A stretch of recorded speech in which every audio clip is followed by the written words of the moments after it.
Hi, let's discuss about HbA1c, that's glycosylated haemoglobin. Glycation का मतलब ये होता है attachment of glucose to lipid और protein without enzyme. Glycosylated haemoglobin ये वो हीमोग्लोबिन या वो ग्लोबिन चेन जिसमें ग्लूकोज अटैच हुआ है, तो ग्लाइकोसाइलेटेड हीमोग्लोबिन हमें अप्रॉक्सीमेटली 3 मंथ्स तक का ब्लड ग्लूकोज का पिक्चर बताता है कि कितना था। 90 डेज या 3 मंथ्स ही क्यों?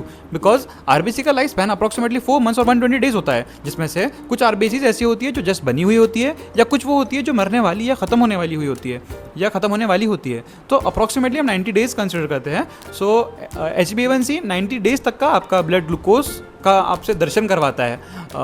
HbA1c को हम ऐसा समझेंगे कि अगर HbA1c की वैल्यू 6.5 से ज़्यादा है, इसका मतलब diabetes, person is having a diabetes, person having a disease or condition then called diabetes mellitus.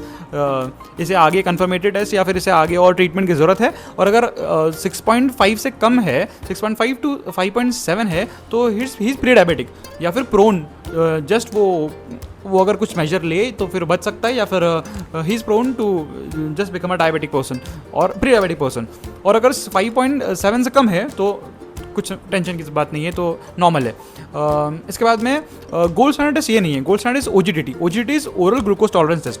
Oral glucose tolerance test ये वो टेस्ट है जिसमें हम फास्टिंग के बाद में अप्रॉक्सीमेटली 8 आवर्स ऑफ फास्टिंग के बाद में हम ओरल ग्लूकोज देते हैं 75 ग्राम, या फिर ओरल ग्लूकोज देने के 2 आवर्स बाद में हम उसे उसका यूरिन चेक करते हैं कि उसमें ग्लूकोज कितना है।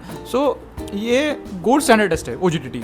And HbA1c is not a gold standard test, and these are usually used in screening and diagnosis of diabetes. Thank you.